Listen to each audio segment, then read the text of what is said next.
किसने तेजस्वी यादव का नाम सामने आ दिया? नहीं, ये मैं देखिए, देवेश ठाकुर, विजय सिन्हा जैसे लोग इस समाज में जहर घोल रहे हैं। कुशवाहा, यादव, मुसलमान, यदुवंशी, जिस तरह के शब्दों का उन्होंने इस्तेमाल किया, ये बहुत महंगा पड़ेगा। समाज में जहर नहीं घोलना चाहिए। सरकार आपकी, तंत्र आपका, मंत्र आपका, षड्यंत्र आपका, आप अनुसंधान करो ना। नमस्कार, न्यूज फॉर नेशन देख रहे हैं और मैं हूं आपके साथ रंजन सिंह। बता दें आपको कि तेजस्वी यादव के आवास पर आज बैठक है। बैठक में तमाम नेता पहुंच रहे हैं। बैठक का मुख्य उद्देश्य यह है कि आखिरकार किस तरीके से आने वाले समय में विधानसभा का चुनाव जो हो तो उसको कैसे मजबूती से लड़ा जाए। बड़ी बात यह भी है कि जो लोकसभा के चुनाव हुए हैं वो सीटें किस तरीके से बहुत थिन मार्जिन से हारे हैं, ये समीक्षा होगी।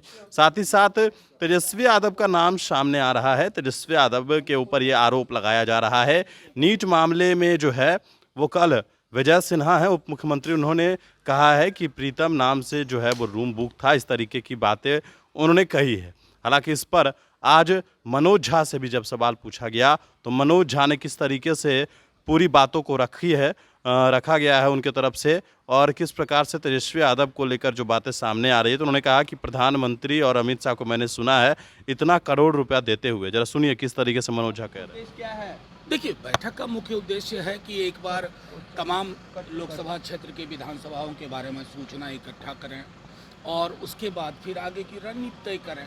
इसके अलावा इस बैठक का कोई और है नहीं। संसदीय दल का नेता भी चुना जा सकता है क्या इस ये बैठक में? मैंने जितना कहा कि इस बैठक का जो निहितार्थ है वो आपके सामने स्पष्ट कर दिया। आने वाले बिहार विधानसभा चुनाव को लेकर भी क्या सभी रणनीति जब आप चर्चा करते हैं, लोकसभा का विश्लेषण करते हैं, विधानसभा वार करते हैं, तो क्या उसके लिए अलग से थोड़ी ही रणनीति बनेगी? वो उसी में मैं समझता हूँ कि समाहित है। अब एक और चीज है, सुना है कि हाईकोर्ट परीक्षा में तेजस्वी यादव का नाम सामने आ रहा है। किसने तेजस्वी यादव का नाम सामने आ दिया? नहीं, ये मैं देखिए, देवेश ठाकुर, विजय सिन्हा जैसे लोग इस समाज में जहर घोल रहे हैं।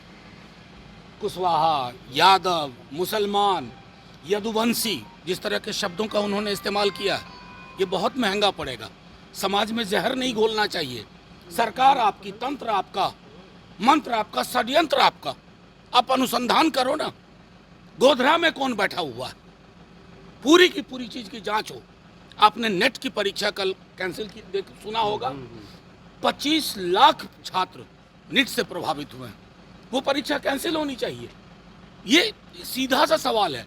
इसमें तेजस्वी यादव का नाम घुसेरने की कोशिश करना, ये उनका अल्प ज्ञान भी दर्शाता है। वो आप पूरी बात तो मेरी सुन लीजिए। ये अनफिट लोग हैं।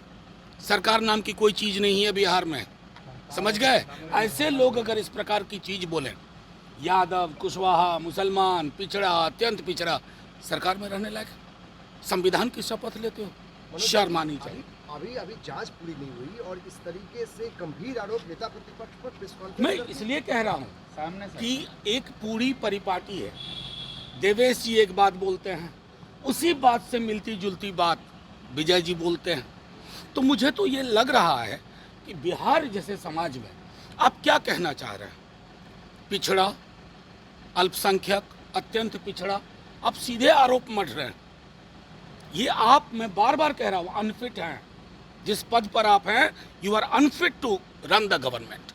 जो हाई कोर्ट का फैसला है, इस पर आप क्या कहेंगे? जाति गणना का देखिए, मैं सीधी सी बात कहूँ, गौर से सुनिएगा, दुर्भाग्यपूर्ण, सामने इस तरह के फैसले से फासले बढ़ते हैं। आप सबको मैं बताऊं, तमिलनाडु को बहुत संघर्ष करना पड़ा।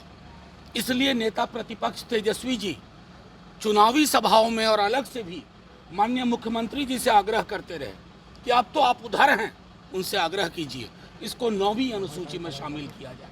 आज 9वीं अनुसूची में शामिल होता, इसकी जुडिशियल स्क्रूटनी नहीं होती, जुडिशियल इंटरवेंशन नहीं होता।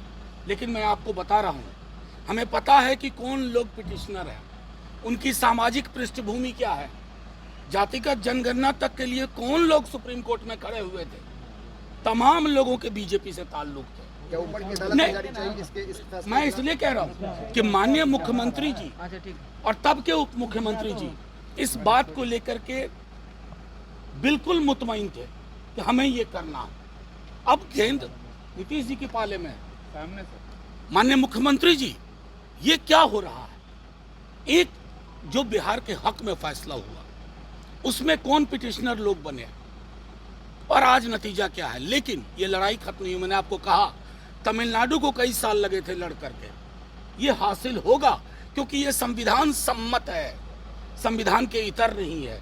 इंतजार करिए, एक कोर्ट ने फैसला दिया है, हम जाएंगे और साक्ष्य और सबूत के साथ और ऊपर की अदालत से आग्रह करेंगे। और ऊपर में जो एनडीए की सरकार, अब तो मोदी सरकार है नहीं, तो एनडीए की जो सरकार है उनके जो तो दो कर्ता धर्ता है, मेन पिलर चंद्रबाबू नायडू और हमारे नीतीश राज्य जी। सरकार को जाना चाहिए। आप सुनिए ना, उन दोनों को कहेंगे कि हमारी ये मांग है, बिहार की मांग, आप केंद्र पे दबाव डलवाइए और ऊपर के कोर्ट से फैसला हमारे हक में हो। सर एक चीज एनएचआई बगल में तो मंत्री के नाम आए, लेकिन अब 2 दिन के बाद अब वो बोल रहे हैं आपके मैंने प्रधानमंत्री मोदी जी और अमित शाह जी को एक व्यक्ति को सुना है 16 करोड़ रुपए दिए हैं, पता करिए।